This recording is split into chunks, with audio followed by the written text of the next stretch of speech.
Hola, ¿qué tal? ¿Cómo están? Muy, pero muy buenas tardes para todos y bienvenidos a Opinando, un periodístico diferente con la conducción de Luis La Rosa. Buenas tardes, Luis, ¿cómo estás? Buenas tardes, Iván. Un cariñoso saludo a los oyentes como cada miércoles. Tenemos una invitada de lujo que ahora se la vamos a presentar por acá. Pero antes queríamos decir la respuesta a la pregunta del otro día, una pregunta literaria.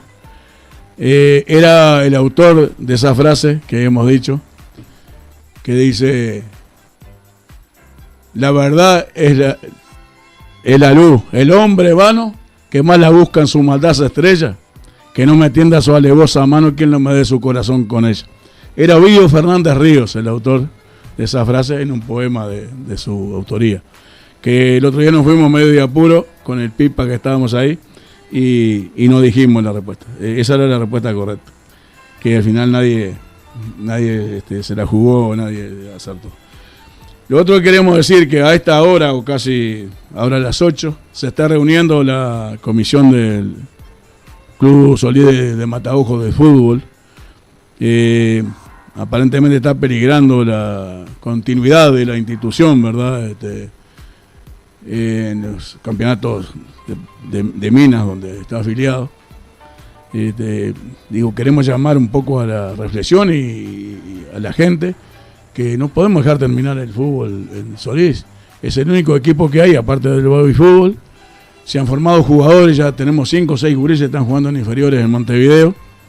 Y no podemos dejar caer la institución esta, tenemos que poner el hombro todos, los empresarios, el que no tiene dinero que con trabajo, y no dejar que muera la institución azul y blanca de Solís de Mataojo Fútbol Club.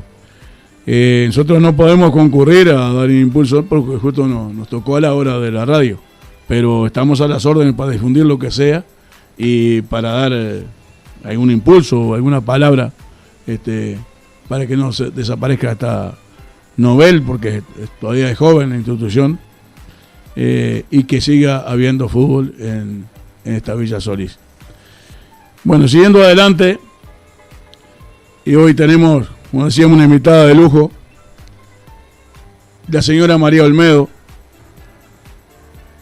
docente, activista social, preocupada siempre por la cultura, cofundadora, si no me equivoco, de UNI3 de La Valleja, actualmente edil departamental por el Partido Nacional, castigada cuando la dictadura como tantos otros docentes, y no por comunista, porque fue blanca, sigue siendo y va a morir blanca, me consta.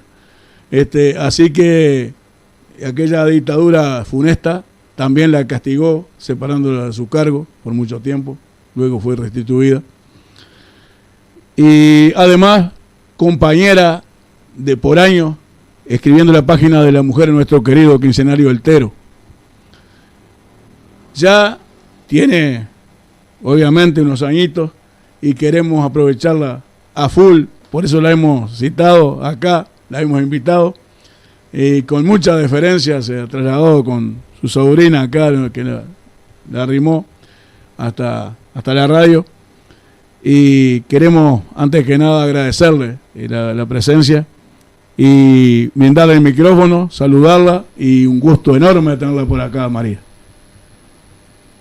Bueno, buenas tardes a todos, un saludo para toda la gente de Solís, a los cuales conozco desde algunas personas desde hace muchos años, porque trabajé cerca de Solís y también en Solís, y un agradecimiento muy profundo al querido Luis Alberto La Rosa, con el cual hemos compartido muchos años de trabajo, de conversaciones y de intercambiar opiniones, a veces muy distintas las unas con las otras, pero siempre con mucho respeto y con mucho cariño. Así que muchas gracias por esta invitación.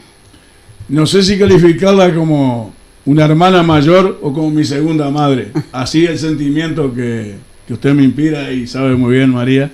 Y en la discrepancia o en la convergencia, como usted dijo, hay un profundo respeto y un profundo cariño, que eso es lo que nos vamos a llevar el día que nos vayamos del todo de este mundo, ¿no? ¿Usted trabajó por la escuela 92 en un tiempo? Sí, trabajé 4 años en la escuela 92 de Solís Grande, que vulgarmente se le llamaba Los Chanchos. Seguro, pero sí. el nombre era Solís Grande. Allí trabajé 4 años, en una escuela muy hermosa, muy bien llevada adelante por su directora, que era la señora de Salvatierra, María Esther, y en aquel entonces funcionaba Rausa.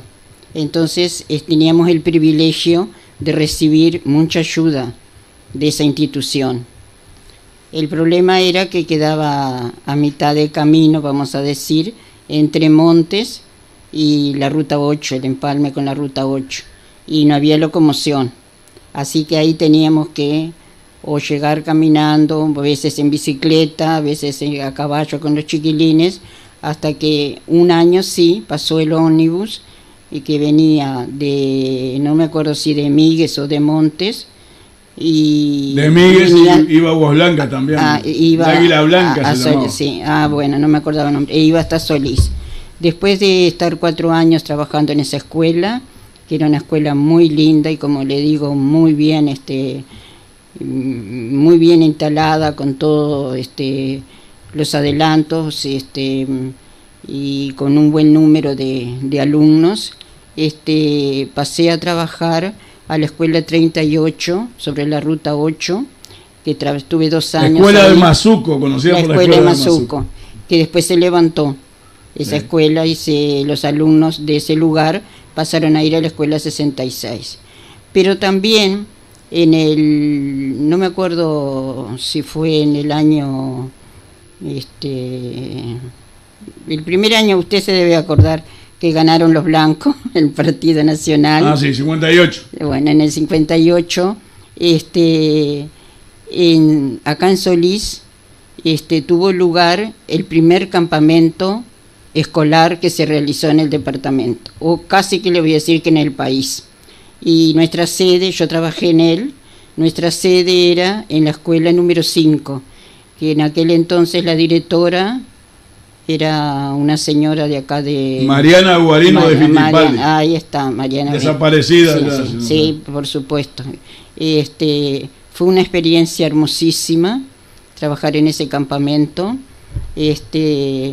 La directora era la María Esther Mayo de Salvatierra, y convocaba a todos los chiquilines de esta zona, desde Aguas Blancas, la escuela 92, Solís, y también una escuela rural de Caperuza, ahí está. Y en 75 que estábamos, que dirigía María Esther Vera de Cócaro. Bueno, nosotros, todas esas escuelas, participamos de ese campamento, porque nosotros teníamos un agrupamiento de escuelas.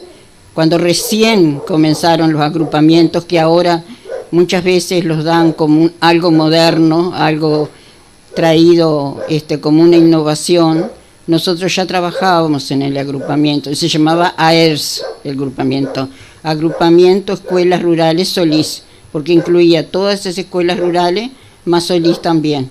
Muchas veces nos reuníamos acá en Solís, en la escuela número 5, otras veces en la escuela de Caballo Muerto, que era la que nos quedaba mejor, y bueno, fue una experiencia la de trabajar en esta zona, muy agradable, porque la gente era es muy colaboradora, y digo es porque me imagino que debe seguir siendo también en aquel entonces, gente trabajadora, trabajaba en las chacras, y nosotros éramos jóvenes y estábamos muy enamorados de la profesión, de la docencia.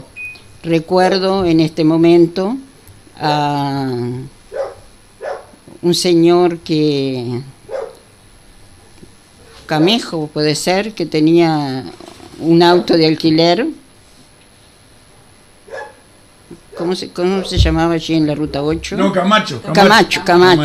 Pablo Que era Camacho. el que nos llevaba a la escuela rural de Aguas Blancas, hermosísima, una escuela que siempre con grandes cultivos, el establecimiento de Vaso, con sus manzanas, con sus aserraderos, una época muy próspera y muy de mucha producción y con mucha gente también. Y la escuela de Solís trabajaba muy bien, con 2 turnos, y el campamento lo habíamos instalado allí porque era una escuela grande y además utilizábamos el predio que aún todavía están manejando, de ver si lo pueden expropiar o adquirir, de donde fue la casa de Eduardo Fabini, la quinta. Ah, sí. Que da sobre el arroyo. Seguro. Allí teníamos nosotros nuestras carpas, y entonces estábamos un rato en la escuela, allí se hacían manualidades, se hacían trabajos de aula, teníamos una hermosa biblioteca, un almuerzo muy bueno porque había 2 cocineras que se ocupaban muy bien, y después de almorzar nos íbamos para esa quinta que daba sobre el arroyo, y los chiquilines tenían sus carpas, y nosotros las que dirigíamos los grupos, que éramos las líderes del grupo, pasábamos allí unas cuantas horas con lecturas, con trabajos, juegos de mesa, y los chiquilines se entretenían mucho. Pero como fue una época donde creo que fue la mejor época en cuanto a dinero en la escuela pública. Había mucho dinero, en el sentido que se daban muy buenas partidas, entonces se disfrutaba muchísimo. Teníamos profesor de educación física también, que... ¿Españolo podía ser? No, era un muchacho joven, no me acuerdo, de Montevideo. Después tuvo españolo, sí. Creo, un poco después. Y después tenían las clases de natación, que se iba al arroyo, y allí él les enseñaba a nadar. Teníamos también un ómnibus que nos transportaba a distintos lugares, y un día a la semana íbamos a Cuchilla Alta con todos los chiquilines. Recuerdo que el día anterior se preparaban montañas de milanesa y pasábamos el día. Que justamente ahí fue cuando yo conocí a Cuchilla Alta, que no la conocía, y que después con el tiempo... Sentó sus reales ahí por el verano. En ese sí. También veníamos a la plaza de deporte con el profesor de gimnasia, y tenían sus clases de recreación, y vi plantar, o mejor dicho, crecer esos árboles que hay en la plaza actualmente. Cada vez que paso por la plaza, miro los árboles y recuerdo que cuando nosotros trabajábamos en el campamento, eran muy pequeños y algunos estaban recién plantados, así que puede calcular la edad que tiene. Seguro. Sí, yo era escolar por esa época, en la escuela, nuestra querida escuela número 58 de Aguas Blancas. Sí. La directora era Nelly del Puerto. Nelly del Puerto, sí. Nelly del Puerto y yo viajábamos todos los días de Minas. Veníamos a las 7 de la mañana y nos íbamos de noche. Fue una época muy hermosa que disfrutamos muchísimo, unas vacaciones imborrables. Recuerdo también que se hizo hasta una película, porque muchas veces cuando no íbamos a la playa, íbamos al arroyo, ahí cerca del puente, no sé cómo era, que entrábamos. Sí, pasa el Mataojo ahí cerquita de la escuela. Teníamos, y cerca de la quinta, como teníamos un ómnibus, también teníamos un ómnibus a nuestra disposición que lo pagaba primaria, recorríamos todos esos lugares, y vinieron de Montevideo a filmar ese campamento. Después preciosa la película que hicieron. Después, con el paso del tiempo, eso se habrá perdido. Más tarde, años después, se hicieron campamentos en Minas, en la Escuela Las Delicias y en otros lados, y cuando yo oía decir los primeros campamentos, siempre me acordaba que el primer campamento fue en Solís, Sí, sí, yo ya le digo, yo era alumno de la escuela 58, pero no participé de los campamentos, sí, porque seleccionaban los gurises, sí, creo que eran más grandecitos, o sí, más, sí, claro, de los más chicos en ese tiempo, no participé. Incluso una vez yo escribí en el quincenario El Tero, sí, sobre ese campamento, porque encontré en casa, entre esos papeles que uno va guardando, el nombre de todos los chiquilines y algunos comentarios, algunos escritos que tenían, porque hacíamos de todo. Esta señora de Caballo Muerto, María Esther enseñaba manualidades y hacía unas cosas preciosas, bolsos, sombreros, hacíamos juegos, kermeses, salíamos a recorrer el pueblo haciendo la búsqueda del tesoro. Sí. La verdad que se hicieron cosas eso se manejaba mucho. Muy bueno, se manejaba, sí, mucho. Todo eso recuerdo también que nos estamos mirando una escuela, la escuela 31 ahora le dicen Caperuza, pero él pasó la cruz en realidad. Sí. Que estaba Yolanda Correa de Permuy. Sí. ¿Recuerdas? Sí. Por esa misma época. Sí, también estaba Yolanda Correa, sí.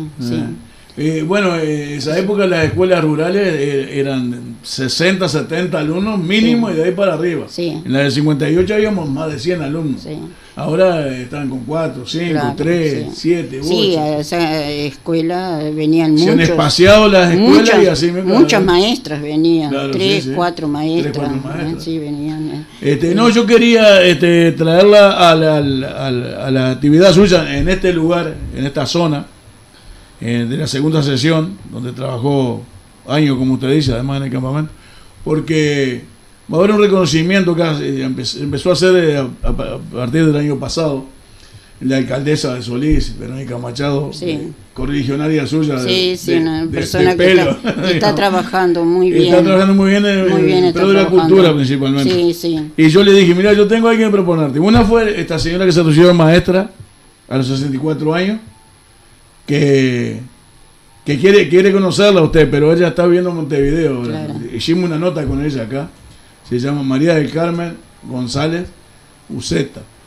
De decir Mariela, más conocida por Mariela. Se llama María del Carmen González Uceta. Y me dijo, no, ya la tengo. Y tengo otra persona, que es María Olmedo, le dije. A ver, que dice, bueno, había que ver el currículum, que tiene una vinculación con la zona. Sí. Entonces, por eso quería traerle todos los años de trabajo que tengo aquí. Sí. Ojalá la tengan en cuenta.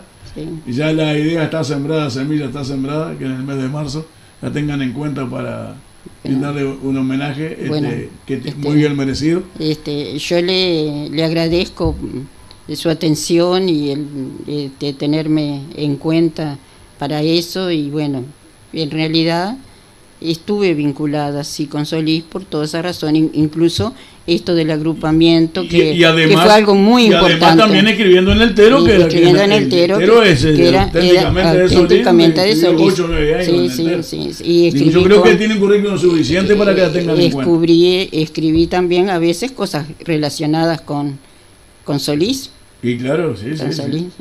No era nuevo para usted, claro, nada. Porque conocía esta zona bastante bien.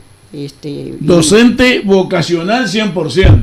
Usted no fue docente por dinero, fue por vocación. Bueno, cuando yo trabajaba en la escuela 38, fue cuando nació mi hija Alicia. Y yo siempre digo que hay un refrán que dice: cada hijo viene con un pan bajo el brazo. Y yo decía, mi hija vino con un traslado bajo el brazo, porque yo trabajé 2 años, vine embarazada a esa escuela a trabajar, nació ella, y al año siguiente trabajé, porque teníamos que trabajar 2 años por lo menos para tener derecho a traslado. Y a los 2 años yo me trasladé como maestra efectiva para Minas. Comencé a trabajar en Minas, en la escuela 102, allá al lado del barrio de Cerro Artigas. Siempre trabajé muy bien en todos lados, porque como a mí me gustaba la carrera y siempre me llevé bien con todas mis compañeras, y siempre puse amor en mi trabajo. De todos lados tengo hermosos recuerdos. De la escuela 102 tengo recuerdos muy lindos. Yo había hecho una carrera rápida porque empecé joven a trabajar. La primera escuela que trabajé fue en Rincón de Mariscala, después trabajé en El Soldado, después trabajé un año en Minas, y al cuarto año yo me vine efectiva a la escuela 92, donde trabajé 4 años, más los 2 años que trabajé en la escuela 38, fueron 6 años, y me pude trasladar a Minas ya, con esos años de trabajo. Pero Magisterio siempre se caracterizó muy bien por los concursos. Yo había elegido efectividad, por concurso era efectiva en la escuela 92. Y siempre se iba para los traslados a una lista en la cual se sumaba puntaje que se obtenía con las visitas de inspección, más los años de trabajo. Y ahí se establecía una lista. Yo tenía buen puntaje, por suerte, pero tenía pocos años de trabajo para poder acceder a otras escuelas. Yo quería trabajar en la escuela 1 porque era al lado de mi casa, la escuela Artigas. Sí, claro. Entonces, siendo efectiva en Minas, en la escuela 102, que esa es lo que aspira todo maestro, a ser efectivo en Minas, y trabajaba muy bien allí porque tenía muy buenas compañeras, se me ocurrió hacer posgrado. Bueno, algunas personas me decían, pero estás loca, estás en Minas y te vas a ir a hacer un posgrado a Montevideo. En aquel entonces había que irse a Montevideo a hacerlo, porque no es como ahora que existen la locomoción, las líneas frecuentes. Yo me fui 2 años a Montevideo, tuve que vivir allá para ir al Instituto de Estudios Superiores. Me fue muy bien y me recibí de maestra de 2º grado. Vine a trabajar a Minas, ya sí, a la escuela 2, que era el Zoom en aquel entonces de las escuelas para trabajar, y no me conformé con eso. Quise seguir estudiando y después hice dirección de 2º grado otra vez. Así que tengo 4 años de posgrado dentro de la docencia. No 4 años porque hayan sido años que yo no tuve buenos resultados. Tuve siempre muy buenos resultados, pero en aquel entonces los cursos de posgrado eran muy exigentes y eran de muchos años. Después, más adelante, vinieron los cursos, que yo diría cursillos, de pocos meses, en el cual se obtenían también determinados títulos, pero no se pueden comparar con los cursos que se realizaban antes, con docentes súper preparados. Y los otros días, por ejemplo, yo leía en el diario que estaban recordando a una gran educacionista, Reina Reyes, que fue una gran docente. Y yo pensaba, qué suerte que yo la tuve de profesora en Montevideo, porque realmente era una excelente profesora que nos enseñó muchísimo. Y como eso, otras tantas.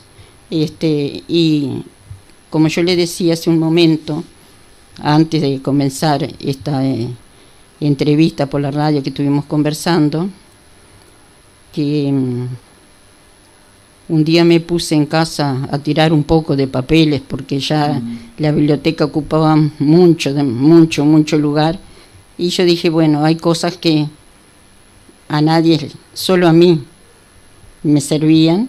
No tiré ningún diario, como le dije, pero otra cosa así, y tiré con dolor en el alma todos los apuntes, las tesis que hacíamos en aquel entonces cuando hacíamos 2º grado, que eran de un gran valor y que nos costaban mucho esfuerzo y mucho estudio realizar.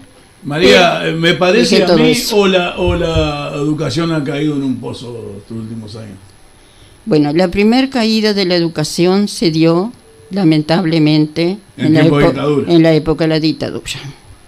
Todo empezó ahí, porque los mejores profesores, los mejores maestros, los mejores educadores fueron perseguidos y castigados sin razón. Lo que hacían los buenos docentes era prestigiar la educación y querer de que toda la gente estuviera bien preparada y que la educación fuera primordial en nuestro país. Pero al gobierno de aquel entonces no le interesaba que la gente estuviera bien preparada, no quería. Entonces, los mejores docentes o se fueron del país, o se tuvieron que retirar, o los jubilaron, y fueron muchos años. Y la dictadura castigó mucho, y le dio lugar a personas que no estaban preparadas para ocupar los cargos. Entonces ahí comenzó... Adulones y alcahuetes que siempre suele haber. Sí, la verdad que sí, que no muchos digo fueron yo, así. no lo dice Sí, usted. sí, pero en realidad había mucha gente que no estaba preparada y ellos se equivocaron al separar a algunas personas, porque eran personas que lo único que querían eran ser buenos docentes, pero ellos tuvieron miedo de que esos buenos docentes enseñaran a pensar, enseñaran a amar la libertad, a que fueran críticos y reflexivos, y eso no servía en aquel entonces. Entonces se valieron de aquellas personas que, como no estaban preparados, solo querían aspirar a tener un cargo, a ganar más, y muchos lo que les interesaba no era la educación, era el poder, el querer mandar, el querer decir yo soy directora, yo soy inspectora y yo mando. Entonces el poder perdió a muchas personas.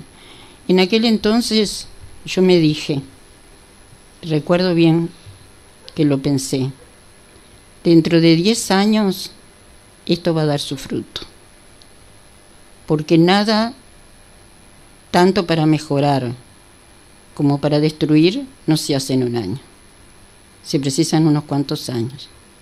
Y así fue. Después vino la democracia. Siempre dije también una democracia a medias. Tutelada, una democracia tutelada. Porque totalmente de acuerdo, María. Reglamentó todo lo que estaba mal. Quedaron muchas personas que no estaban preparadas y no se animaron a sacarlo. A nosotros nos borraron de un plumazo de un día para otro, pero a los otros no.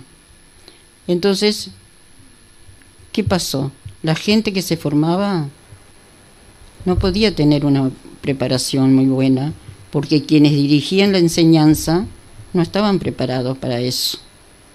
No era culpa de los estudiantes, era que no se podía. Y ahí fue decayendo, después fue mejorando. Y bueno, yo ahora creo en la educación, otra vez. Creo, porque siempre igual pensé, la educación se salvó por los docentes, por los maestros y por los profesores, no por los de arriba. Porque es muy raro de que un maestro y un docente no trabajen. Siempre trabaja y siempre quiere lo mejor para sus alumnos. Y por lo general son muy vocacionales, aunque se dice que la vocación no existe, pero son, porque sienten la enseñanza y la educación en su corazón, lo llevan adentro. Entonces, igual sale adelante, y ha salido adelante, y va a salir adelante, mejorando todos los días. Pero siempre los castigados han sido los docentes. Fíjese que yo, cuando recién me recibí, hacía poco que estaba trabajando, recuerdo cuando estaba el primer año que yo vine a la escuela, 92. Ahí se hicieron, en esa época, los primeros conflictos gremiales. Se hicieron las primeras huelgas. Y le voy a contar algo. En aquel entonces, para saber si se hacía una huelga o no, se mandaba a todos los maestros un folleto que había que opinar si era necesario hacer la huelga o el paro o no. Después lo contestábamos y lo enviábamos por correo a Montevideo. Se hacía una consulta general, cosa que ahora no se puede hacer, porque aquel entonces éramos mucho menos, ¿no? Y en aquel entonces las cosas que pedíamos son las mismas que se siguen pidiendo ahora. Un mejor salario, mejores locales, clases que no tuvieran tantos alumnos, apoyo a la educación, a la escuela. Y yo, cuando veo a veces los pedidos, los reclamos de los docentes, yo pienso, no hemos avanzado nada. Y estamos igual que hace 60 años. ¿Hasta cuándo va a ser eso? No sé. Otro problema que tiene actualmente la educación es que, debido a que los salarios son bajos y que no se puede vivir con un salario bajo, porque la gente tiene que comer, tiene que educarse, ahora ya no se compran tantos libros, pero está otras tecnologías que hay que utilizar, porque el avance científico así lo requiere, y con salarios bajos no se puede hacer, y con poca ayuda a las escuelas no se puede hacer, y a los profesores. Entonces aparece el multiempleo. Los profesores tienen que correr de un liceo a otro para tener un sueldo más o menos bueno. Y los maestros también. Hay muchos que trabajan de mañana, trabajan de tarde en escuelas públicas, y otros trabajan en un horario en la escuela pública y en otro lado en la escuela privada. Entonces tenemos siempre ese problema, y como que la educación aún sigue siendo postergada y aún no se le da la importancia que tiene. Y todo país, toda región, todo lugar sale adelante si tiene una buena educación. La educación es lo principal. Porque sin educación no se puede lograr nada. María, la dejamos descansar un poquito. Vamos a unos avisitos publicitarios ahí y la dejamos descansar un poquito. Si no, vamos a matar.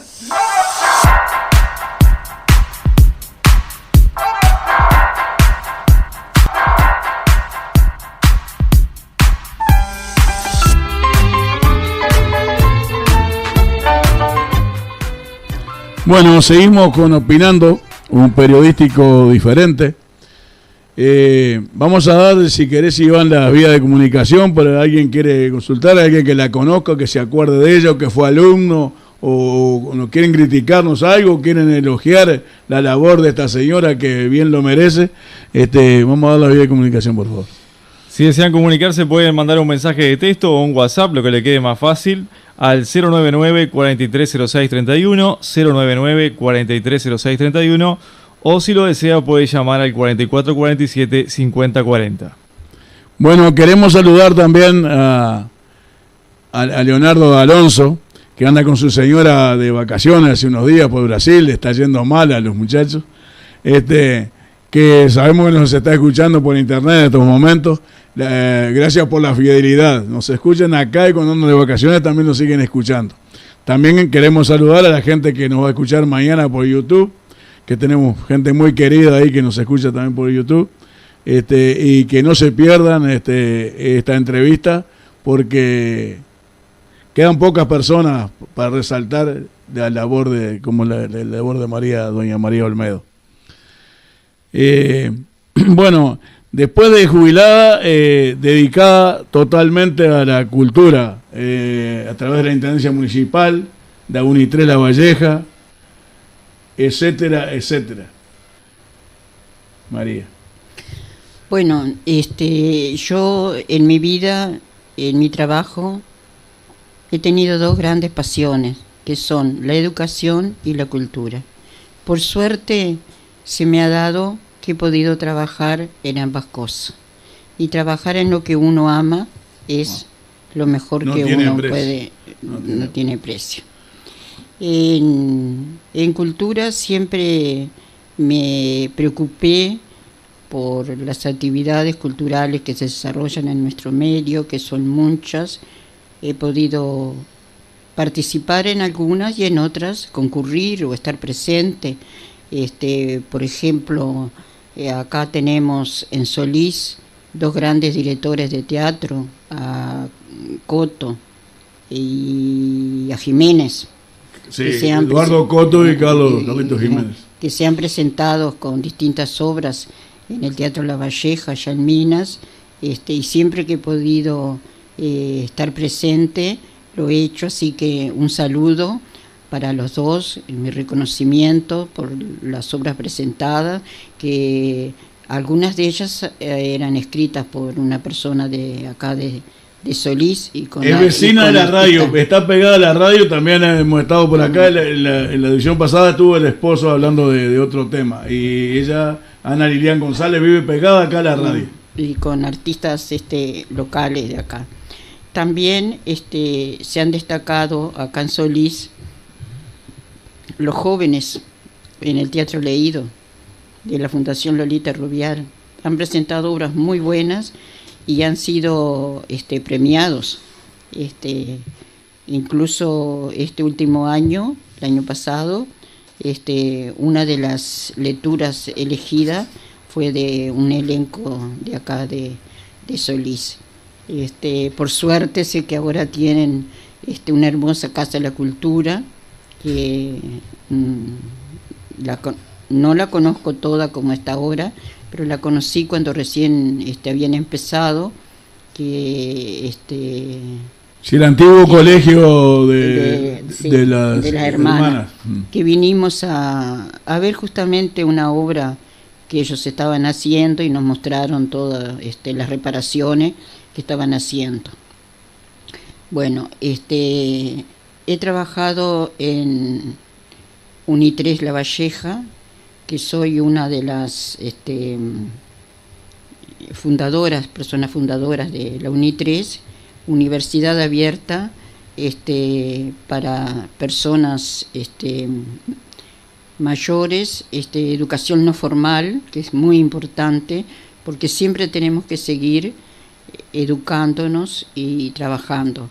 Allí dicté primero un taller que se llamó Relaciones Humanas, y ese nombre se lo había dado otra gran docente, una gran persona, Miriam Peña, que era la que tenía ese taller. Cuando ella lo dejó, yo lo seguí con ese nombre, Relaciones Humanas. Pero el año siguiente, que yo seguí trabajando en Unitres, donde trabajaba como dictando un taller, y además formaba parte de la comisión fiscal, forma parte de la comisión directiva también. Le cambié el nombre al taller y le empecé a llamar, y le llamé Espacio de Reflexión, porque ahí tocábamos todos los temas que se presentaban en el momento. Temas actuales, temas que merecían ser discutidos, temas políticos, sociales, y era un taller muy bueno. Después, como yo estaba con varias actividades, porque empecé a trabajar en Casa de la Cultura y en el Colegio del Verdún, dejé el taller por falta de tiempo y lo continuó Mariela Sarabia, que también otra gran docente y una gran persona también. Sí, la señora de Oribe Pereira. La señora de Oribe Pereira. Bueno, un buen día, yo extrañaba no trabajar en la Unitres. Decidí volver otra vez a la Unitres. Entonces tomé otro taller al cual lo llamé Todas las Voces. ¿Qué significa Todas las Voces? Que allí todos opinaban. No importaba la persona si tenía una educación primaria, secundaria, terciaria, si era un profesional, si era un edil, si era de determinado grupo político. Tocamos innumerables temas, cantidad de temas. Tal es así que después los propios participantes se habían entusiasmado tanto que ellos llevaban material para discutir, cosas que pasaban, que nos enterábamos en la prensa. Bueno, también fue un taller muy bueno, hasta que un buen día también decidí no trabajar más porque el tiempo no me alcanzaba. Ahora sigo siendo socia de UNI3, pero lamentablemente este año 2017 no fui ni una sola vez, no concurrí a ningún taller. Yo ya dejé de dar talleres, iba como participante. Pero el año pasado fue un año muy difícil para mí, con muchos problemas de salud. Me pasaron muchas cosas y tuve que abandonar algunos trabajos. Fue muy hermoso trabajar también en el Liceo Nuestra Señora del Verdún. El Liceo del Huerto, como se llamaba antes, se había cerrado, igual que... y estaba primaria con el nombre de Colegio Nuestra Señora del Verdún. Un día me llamó el presbítero Pablo Graña y me dijo que querían iniciar secundaria nuevamente, a ver si yo quería ser la directora. Inmediatamente le dije que sí. Me gustaba el trabajo, me gustaba el desafío de crear un liceo nuevo y comenzamos un trabajo que nos costó mucho ya sacarlo adelante, porque ya se había, hacía unos años ya que no funcionaba, y empezamos con un primer año, recuerdo, con 17 alumnos, pero fuimos enseguida progresando. Fue muy aceptado en la sociedad de Minas. Tuve mucho apoyo de compañeros, profesores y directores de otros liceos, de los liceos públicos, y también un gran personal docente que me acompañaba, que se pusieron todos al hombro para sacar adelante ese liceo. Y así enseguida comenzamos a avanzar, a tener segundo, tercero, y llegamos a cuarto año. Cuando yo me fui, teníamos más de 200 alumnos, estábamos bien ubicados dentro del sector educativo y se trabajaba muy bien.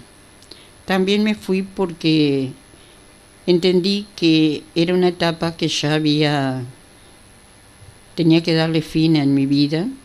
Estuve 6 años en ese trabajo, era importante, y yo había empezado a tener problemas de salud. Quizás esos problemas de salud se dieron también un poco porque durante algunos años yo me exigí mucho a mí misma, porque trabajaba en el colegio, en el liceo, y además trabajaba en la Casa de la Cultura. Ambas cosas yo las hacía con mucho gusto, con mucha responsabilidad, con mucho amor, pero me llevaban todo el día. Yo iba temprano de la mañana y me retiraba de noche. Claro, lo único que tenía que hacer era cruzar la calle, pero había mucho trabajo en ambos lados.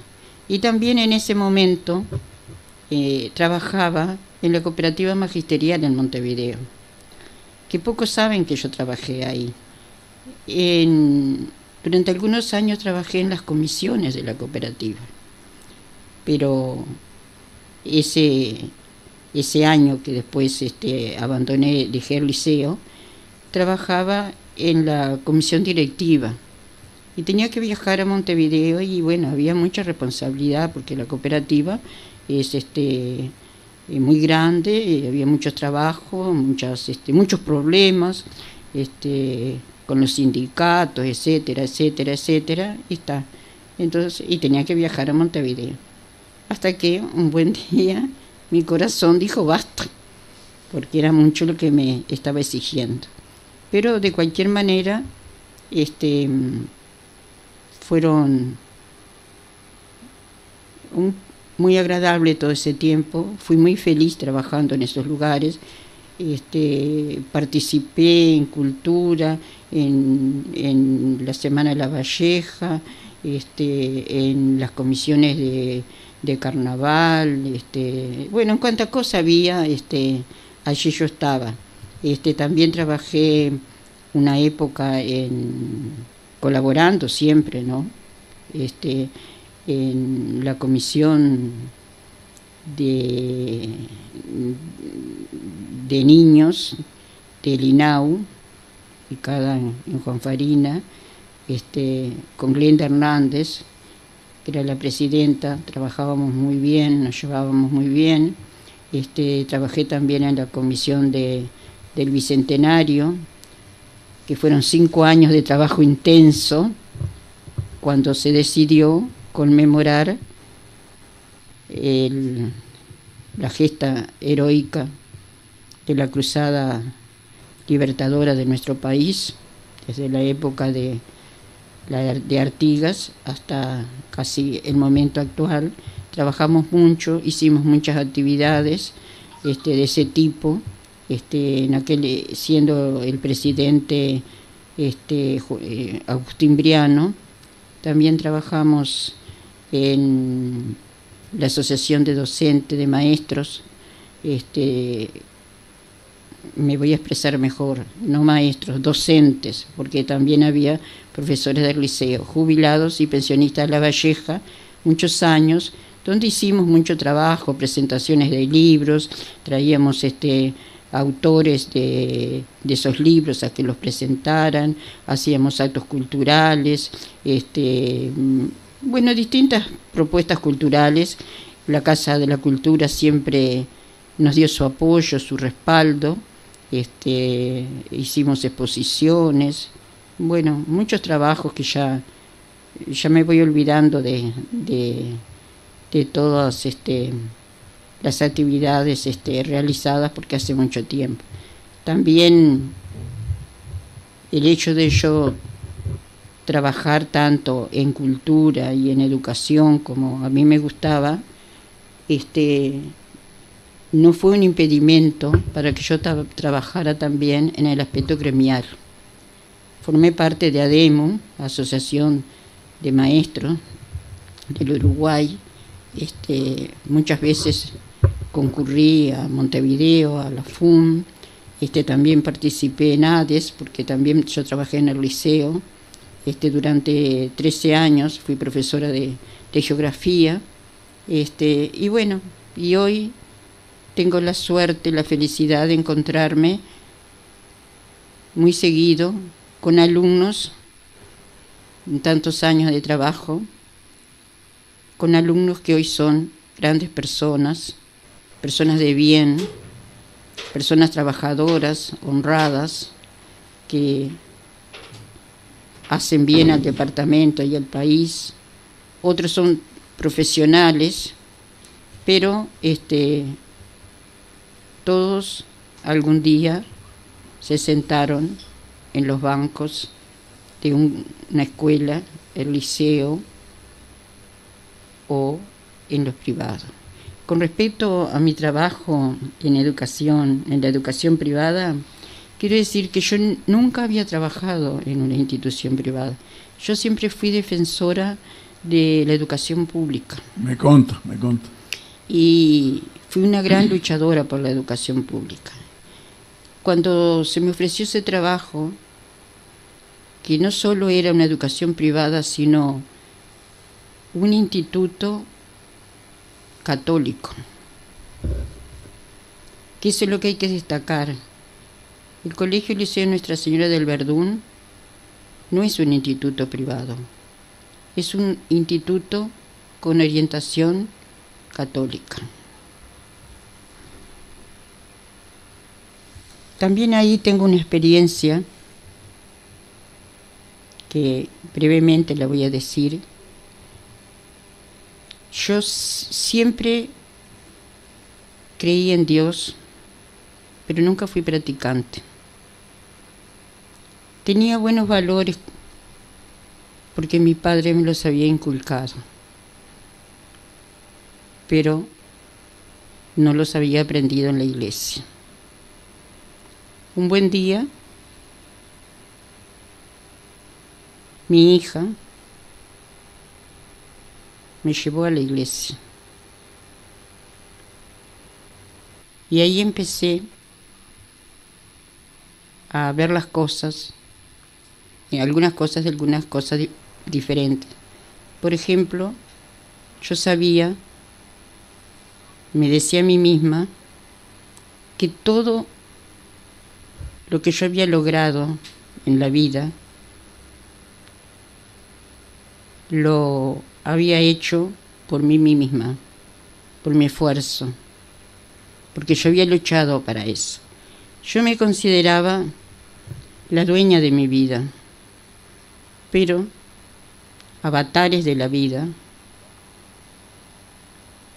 y el empezar a conocer lo que es la fe y la vida cristiana le dieron un vuelco a mi vida y empecé a ver las cosas desde otro prisma, a saber de que todo ocurre, que es lo que pienso ahora, porque Dios así lo quiere. Y me fue muy útil todo eso, porque algunas cosas que yo no entendía, las entendí ahí. Y supe que lo material no es lo más importante, que lo más importante es lo que uno tiene adentro, lo espiritual. Entonces, cuando yo fui a trabajar al liceo, creo que lo hice bien, por esta razón. Primero, que tenía los conocimientos, porque había trabajado en el liceo y tenía cursos de posgrado, aunque eran de primaria, pero igual me servían. Y yo había aprendido mucho en la educación pública, mucho había aprendido. Entonces, a lo que yo había aprendido como docente público, le agregué la otra parte, la parte de religión, la parte cristiana. Entonces eso fue lo que me hizo a mí trabajar muy a gusto en ese lugar y saber, como yo le decía a los alumnos y a los profesores, que nosotros teníamos que tender siempre a la excelencia en ese liceo, porque nosotros no éramos una institución privada, nosotros era una institución que dependía de la iglesia, porque no es una cooperativa como creen a uno.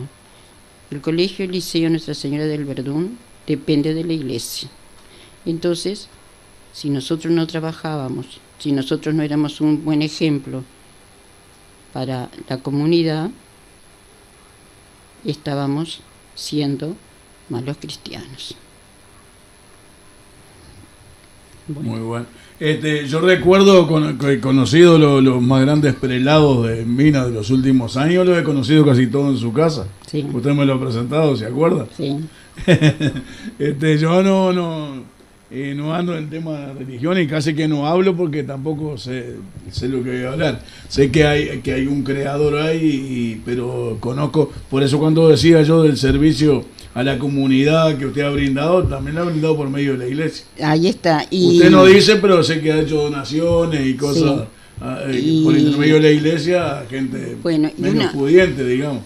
Hay algo que yo le tengo que agradecer al Tero, al quincenario, porque yo muchas veces escribí sobre temas religiosos, sobre la fe, sobre distintos acontecimientos.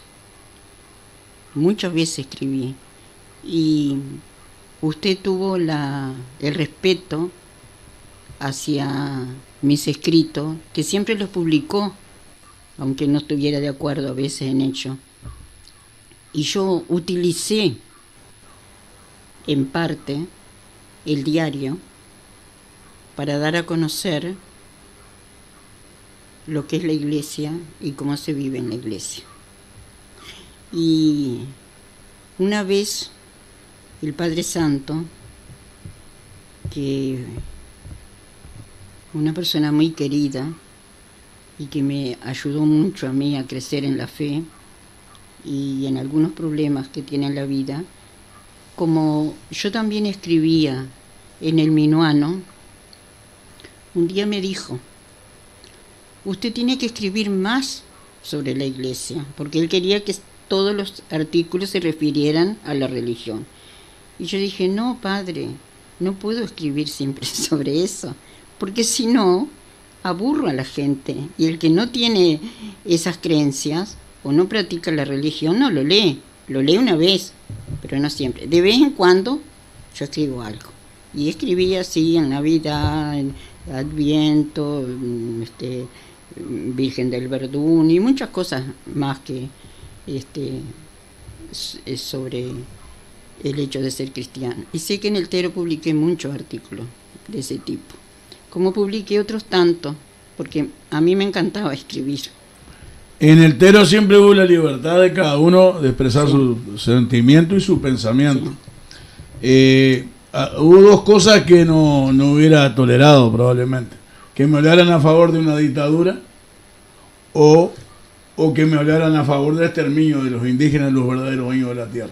Eran las dos cosas que me molestaban un poquito cuando habían. De más, usted sabe que había de todos los partidos políticos, blancos, colorados, izquierdistas, y todos escribían sus cosas con respeto, y éramos amigos, comíamos asado, usted se acuerda, algún corralito compartimos, ¿verdad? Y no había una diferencia ni nos mirábamos de reojo, nadie. Unos hermosos momentos compartimos, aparte de escribir, compartimos muy lindos momentos. Recuerdo que una vez Antonino, que es artista, viajó, es artista plástico, y en una comida de la que tuvimos esa, sorteó un cuadro para las mujeres compañeras, que habían 4 o 5 en ese tiempo que trabajaban en el Tero, colaboraban, no, eran colaboradoras. Y otro para los hombres. Y el cuadro de las mujeres lo ganó usted. Sí, ya lo tengo en casa, puesto en la pared. Está, ya sé que está. Está allá, está colgado en la pared. Me quedó de recuerdo ahora. Seguro. Y recordando a Antonino Cabana, que escribía muy lindo y hacía muy lindos cuadros, cuando yo trabajaba en la Casa de la Cultura, me busqué un lugarcito para yo ubicarme, porque quería estar sola en un lugar donde yo pudiera arreglarlo a mi gusto, recibir a mi gusto, tal. Entonces encontré un salón por allá y lo arreglé todo como puse. Y después me busqué unos cuadros. En la Casa de la Cultura había muchos cuadros. Unos estaban en exhibición, otros estaban guardados, etc. Y puse en la pared un cuadro grande, casi que ocupaba toda la pared, de Antonino Cabana, que había pintado sobre el trabajo en el campo. Las chacras. Las chacras. Seguro, era lo que más, las parvas lo que más dominaba él. Las parvas de maíz, los bueyes, uncidos. Entonces un día fue él a hablar conmigo y se sorprendió cuando vio aquel cuadro. Entonces yo le dije que me gustaba mucho y que lo había hecho. Entonces, ¿qué hizo él? Después hizo una exposición en la Casa de la Cultura. Y un cuadro hermoso también y grande me lo regaló. Y yo lo llevé y allí quedó para el liceo. Porque también me preocupé yo de que en el liceo hubiera obras de arte. Claro. Y tenía 2 cuadros de Antonino. Uno que es del liceo, que me imagino que todavía estará, porque él lo regaló para el liceo. Y después yo había pedido en la Casa de la Cultura al director 3 o 4 cuadros que estaban guardados, porque todos no se podían poner, que me los prestara, porque yo dije, los cuadros tienen que salir de la Casa de la Cultura. ¿Por qué no se los prestan a las instituciones para que los expongan, para que los vean, para que los niños conozcan a los artistas, a los pintores. Bueno, cuando me fui del colegio, los devolví nuevamente. Me llevé unos cuantos para decorar. De cuando me fui del liceo los devolví porque, bueno, eran de la Casa de la Cultura y yo les había pedido en calidad de préstamo. Y bueno, he trabajado también mucho, me había olvidado de decir, en la Fundación Lolita Rubial. Sí, desde su creación. Yo era muy amiga de Homero Guadalupe y de Lolita Rubial. A Homero lo conocía desde que yo era niña, porque cuando yo estaba en cuarto y quinto año de la escuela, yo fui a la escuela del Barrio Olímpico, la escuela número 7 en Minas, una hermana de Guadalupe llamada Nilda vivía cerca de la escuela y muchas veces nos invitaba a que fuéramos a la casa de ella a hacer algunos trabajos y eso, y ahí conocí a Guadalupe. Y después él era director de la escuela 1, escuela de práctica, y yo hice una de mis prácticas como estudiante allí. Excelente, director excelente, crítico para enseñarnos a llevar adelante las clases, todo eso. Y después, cuando me casé, fui a vivir vecina de él, así que lo conocí mucho, igual que a Lolita. Lolita la conocí también en la escuela 1, y fue maestra también de mi hija, y bueno, como vivíamos muy cerquita, siempre conversábamos y nos tratábamos mucho.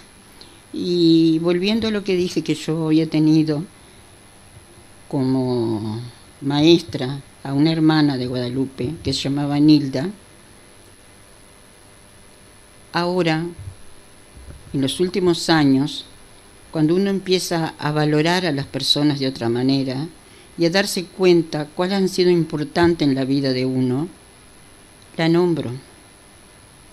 Porque para mí fue la mejor maestra que tuve y una de las mejores maestras que he conocido. La tuve en quinto y en sexto.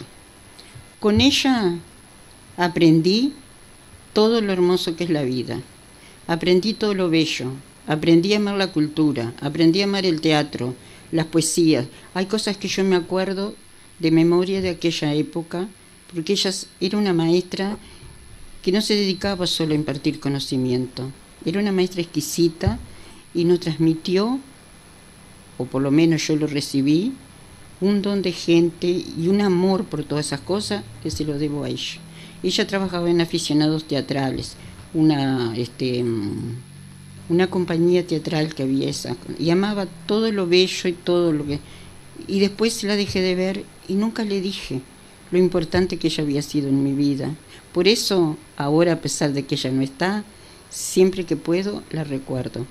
Por si alguien la conoció también, que sepan lo importante. Y qué bueno que es tener en la vida uno un maestro o un profesor que usted lo puede recordar siempre y saber cuánto le debe a esa persona. Una guía, ¿verdad? Una guía que le conduzca el camino, Sí. digamos.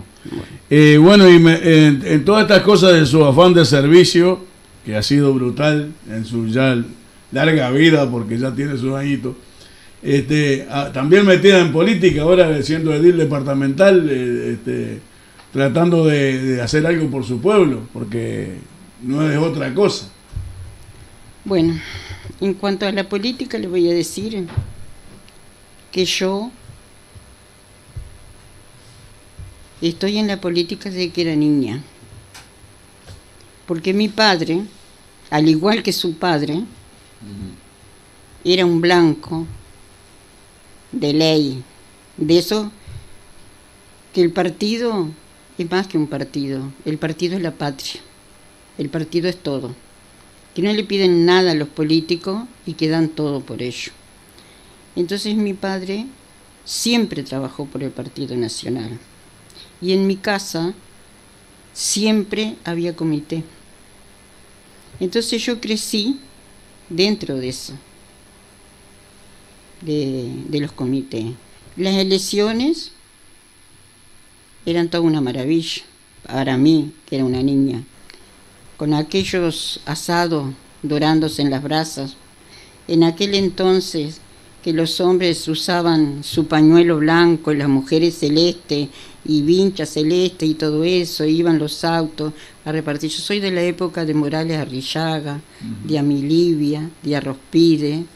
Entonces, siempre estuve en eso de la política. De Herrera, las grandes caravanas, aquellas que se hacían para salir a esperar a Herrera. Cuando la marcha de los Tres Árboles, hoy casi olvidada, era el recibimiento era el himno del partido, el himno del partido y el recibimiento que se hacía. Las reuniones en la departamental nacionalista. En la departamental nacionalista, ¿sabe que había una hermosísima biblioteca? Que yo a veces me pregunto, ¿qué se habrá hecho esa biblioteca? La recuerdo. Al frente de esa biblioteca estaba Santos Insaurralde, y que era muy joven en aquel entonces, y uno de mis hermanos, antes de irse para Montevideo, cuando era casi un niño, y tenían, me parece verla, los estantes llenos de libros muy buenos, y con un retrato de Herrera. Bueno, no sé ahora si está o no está. Yo sé que en esa época yo iba mucho a la departamental, porque así se hacían las grandes conferencias y unos discursos de algunos políticos que era una maravilla escucharlo. Recuerdo a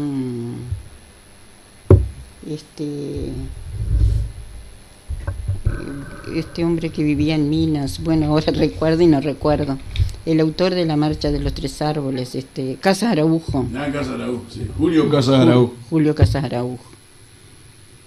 Nos contaba de su trabajo, de sus cosas, y era una maravilla escuchar.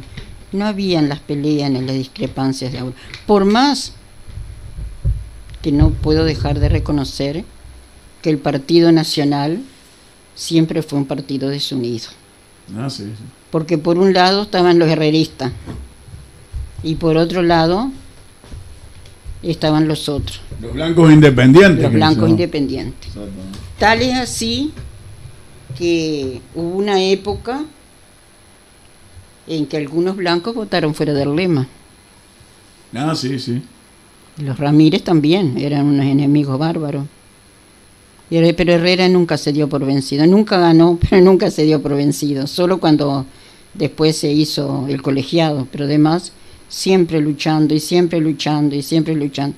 A veces yo me recreo leyendo libros de Herrera y frases de Herrera, y de Valle también. Herrera transó muchas veces con el vallismo, con el coloradismo, para darle gobernabilidad al país. Sí. Es un gesto muy grande. Sí. Y otra cosa, Herrera tenía por parte de su señora varias suertes de estancia en el departamento de Herrera. Fue uno de los tipos que se fundió haciendo política. Sí. Cuando otros empiezan con un cachilo viejo y terminan millonarios, Herrera hizo todo lo contrario. Por eso es que yo lo respeto profundamente a Herrera, lo alcancé a conocer yo con 7 años. Sí. Y le tengo un profundo respeto por su honestidad. La quinta, estuve en la quinta, yo con 7 años. Sí. Hace poco contaba acá, pero ¿y vos conociste eso? Me decía Iván, ¿cómo no? Claro. Y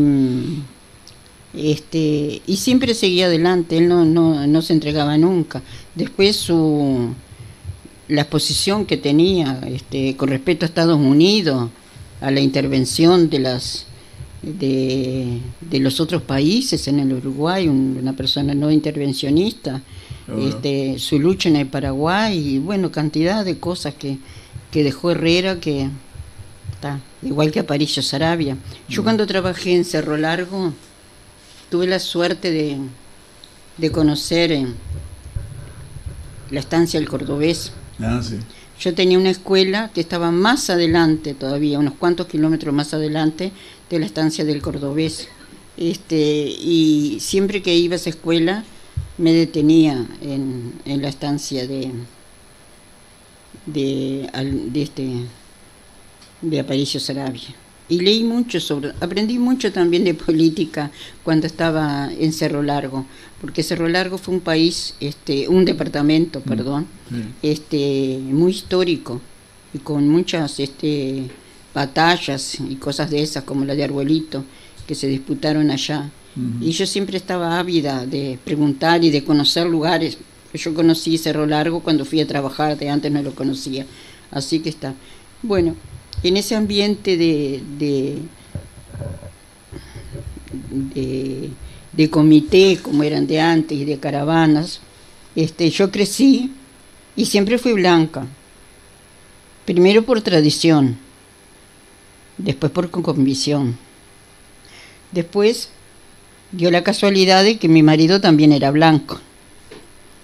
Y entonces ahí seguimos compartiendo esas ideas y está. Recuerdo que a Martín Echegoyen también, que era un gran un gran orador y un hombre de una cultura brutal que no se suelen ver en los políticos actuales, la cultura de don Martín Recaredo Echegoyen. A Edo, con su boina blanca y su casa quinta, el primero que recibió al Che Guevara en su casa, que le ofreció el mate, que a raíz de eso después vino el cabildo de desafío al mate. Seguro. Porque el Che Guevara había... Bueno, y ya que estamos hablando de política, ¿cómo ve la situación a nivel de política, a nivel departamental y a nivel nacional en estos momentos? Bueno, la verdad que lamentablemente la veo con un futuro muy incierto.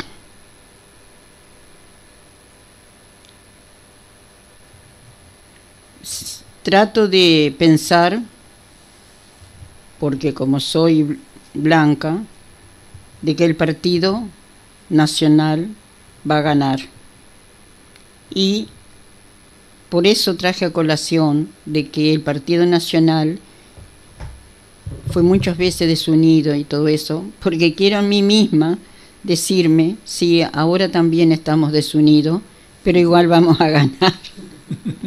Porque la verdad que hay muchos intereses ahora que a mi entender, ojalá esté equivocada, no son verdaderos, son más bien la importancia personal de querer ganar que el querer ganar para que el país siga adelante y progrese. Y a nivel departamental también lo veo muy difícil, lamentablemente. Yo hace años que podía estar en la Junta. Muchas veces me habían ofrecido ser edil y yo nunca había querido. Incluso podía haber sido edil cuando Bolívar tuvo su grupo, que también quería que yo integrara su lista, y yo nunca quise hacerlo. Ahora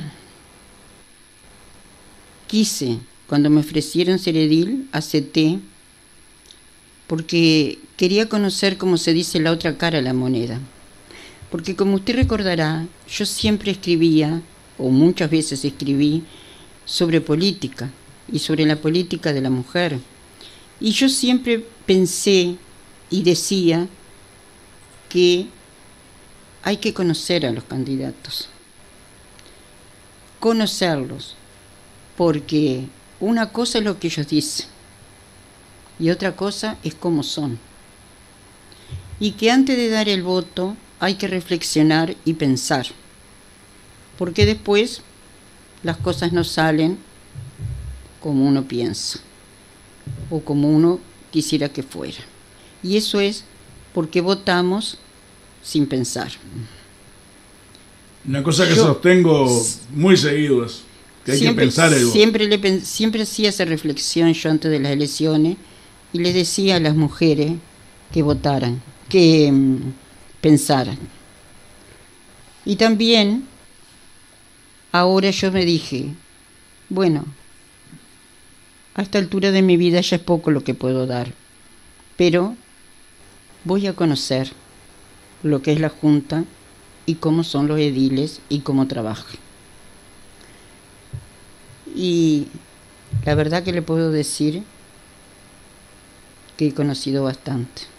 Y ahora sé a quién puedo votar y a quién no puedo votar.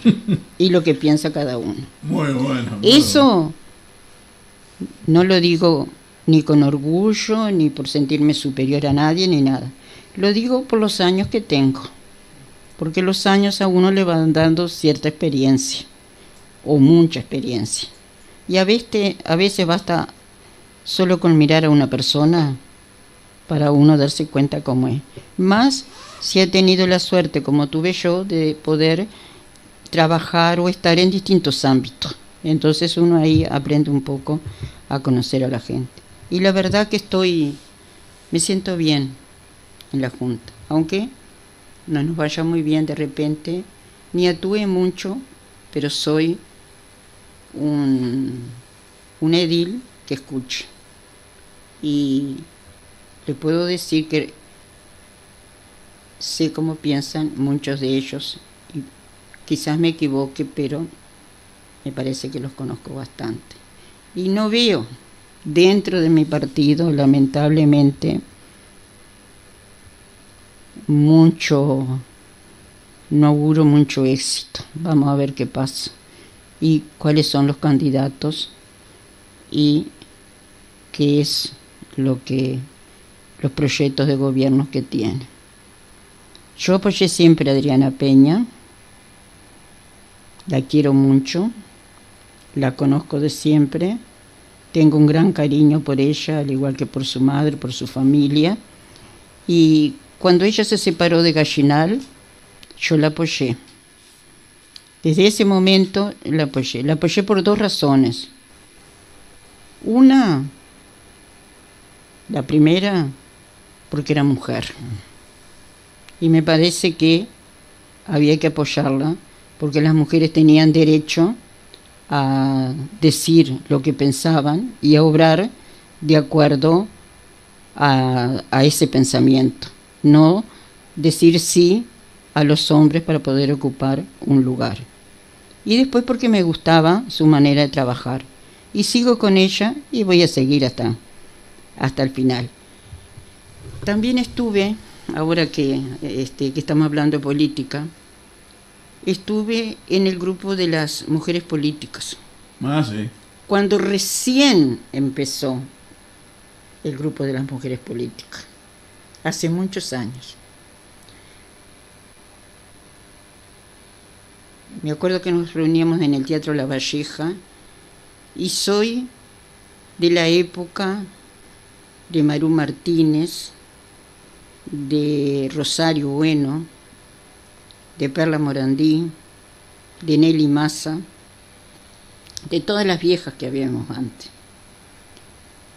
Y había una muchacha, no me acuerdo el nombre ahora, que era del frente, que era muy trabajadora también, Liliana se llamaba, pero no me acuerdo el apellido. ¿Cuánto tuvimos que trabajar y cuánto tuvimos que luchar para que nos dieran un lugarcito? Y empezamos con el asunto de las cuotas, que ha sido tan criticado por las propias mujeres, no solo por los hombres. Pero en aquel entonces la mujer no tenía derecho a nadie. Hubo excepciones, por supuesto, grandes senadoras y diputadas y todo eso, pero eran las menos. La mujer, ¿qué hacía en el momento de la política, en el comité? Doblar las listas y repartir las listas, nada más. Pero nunca subió a una tribuna, nunca le decía no a alguna propuesta de un hombre. No tenía voz, era invisible, había que hacerla visible. Bueno, en un tiempo ni siquiera podían votar. Sí, hubo una época que ni siquiera podían votar. Pero entonces, la manera de hacerla visible fue la cuota. Claro, decían que no, que la mujer tenía que lograr ese lugar y que si la mujer estaba preparada, lo podía hacer, etcétera, etcétera, etcétera. Pero eso eran palabras. porque no era imposible casi, que no te daban lugar. Entonces, Adriana, yo la apoyé también por eso, porque fue una mujer que se independizó, que salió sola adelante, y salió adelante, y pudo decir que no, porque los partidos políticos decían, no, nosotros tenemos tantas mujeres, que esto, que nosotros aceptamos a las mujeres, pero no la escuchaban, no le daban el lugar. Hoy sí, está mucho mejor eso. Y yo puedo decir que en la Junta es muy bueno el respeto y el comportamiento que tienen los ediles varones, porque ellos escuchan, no te atacan porque sean mujer ni nada, pero ahora es otra época. Yo me estoy refiriendo cuando empezamos, sí, claro, que todo va evolucionando y debe seguir evolucionando más todavía. Ahora tenemos mujeres presidentas, capaz que este año nosotros también tenemos, entre los años, una mujer presidenta. A mí no me molestaría para nada que hubiera una mujer presidenta de la República. No me molestaría para nada, todo lo contrario. Que ha llegado Tiene otra visión de las cosas, sobre todo en la parte de la economía y una cantidad de cosas. Aparte ha habido ministras Sí, ahora se ha logrado mucho. Habrá alguna que ha logrado también. Sí, claro, como en todo, en todos lados y en todas partes. A mí no me molestaría para nada. Eso del machismo y el feminismo. Sí, eso ya terminó. Me parece, eso se terminó. Y no es nunca debió existir, ¿no? El feminismo mal entendido de que la mujer es superior al hombre, que la mujer tiene que... No, iguales. Lo que existe es la paridad. Iguales. Ni adelante ni atrás, iguales. Claro. Hasta, vamos a decir, se ha evolucionado hasta en las parejas. Porque antes la mujer era una mujer subordinada a su marido, que no tenía voz, no tenía voto, no trabajaba, por lo tanto económicamente dependía de su marido. La forma de vestir todo, y ahora es otra cosa. Claro, todos tienen su pro y su contra, ¿no? Porque a veces vamos bastante exigidas las mujeres, pero bueno, es lo que queremos. Pero por suerte podemos pensar y podemos actuar a nuestro gusto. Bueno, María, la verdad que se nos ha pasado 1 hora y media sin sentir. Parece que hiciera 10 minutos que estábamos hablando, porque ha sido tan interesante lo que ha dicho. Y todavía lo que le queda para decir, porque me conta, la conozco muchos años, hemos tenido vistas muy frecuentes y charlas muy frecuentes en algunos tiempos, ahora ya no tanto. Sé que le queda capital todavía para hablar como 3 horas más, pero estamos llegando al final. Agradecerle profundamente y de corazón haberse trasladado de allá con la sobrina ahí que le arrimó. Es una molestia, ya no es una persona joven y se llama como una molestia, y que lo ha hecho por el gran cariño que nos tenemos, ha hecho este esfuerzo. La verdad que la gente ni llama porque están escuchando atentamente, pero estoy seguro que han quedado buchones, pipones con las cosas que usted ha dicho, sobre todo la gente que está por la educación, por la cultura.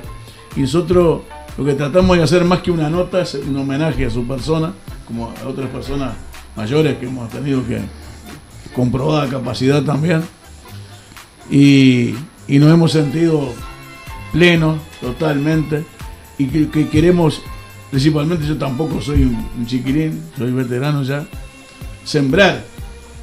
tratar de sembrar, hacer las de Artigas, ser un poco el sembrador para las generaciones que nos van a subrogar, digamos, dejarle estos mensajes. Esto va a quedar grabado acá, como decíamos, estos mensajes ahora y dentro de 5 años, y de 10, de 20, capaz que de 30, van a tener más valor todavía. Y bueno, dejar un poco la huella sobre la piedra, es lo que tratamos de hacer. Muchísimas gracias por venir y nos ha dejado totalmente reconfortados. Bueno, la agradecida soy yo por haber sido invitada a venir a este programa, porque me ha permitido recordar cosas, rememorar tiempos, y he disfrutado mucho también de esta charla. Ojalá que no haya desmerecido el programa y que puedan, les deseo mucha suerte y que sigan adelante. Y ha sido un placer porque compartimos muchos años de amistad y esperemos que sigamos compartiendo, porque la amistad existe aunque uno no se vea muy seguido. Claro que sí. Y no, al contrario, enaltecido el programa, María. Quédese tranquila. Y decirle que... No lo desmerecido, lo enaltecido. Como ya le dije, el año pasado fue muy difícil para mí y todavía lo sigue siendo. Sí, claro. Pero siempre hay un nuevo día. Siempre hay un nuevo amanecer. Claro. Y esto que dije, por ejemplo, de la Junta, de que me gustaba estar, también espero que todavía pueda tener años de vida para seguir aprendiendo, porque la vida es y será siempre un eterno aprendizaje. Exactamente. Así que muchas gracias por todo. Bueno, gracias a usted. Siempre cerramos con alguna frase de alguien famoso o algún libre pensador, ¿verdad? Acá hay una frase de Leonard Cohen. A veces uno sabe de qué lado estar cuando ve quiénes están del otro lado. Y vamos a mencionar otra que dice: un hombre que no arriesga nada por sus ideas, o no valen nada sus ideas, o no vale nada el hombre. Esto es de Platón, nada menos que de Platón. Bueno, llegamos al final de un miércoles más. Saludos, un abrazo a los oyentes y espero que dentro de 7 días, si el Barba lo permite, nos estén prestando la oreja, como siempre decimos. Hasta el miércoles. Inicio de espacio publicitario. En instantes continuamos con nuestra programación. Panadería 33, a sus gratas órdenes, los espera en Avenida Fabini, pegado al Liceo.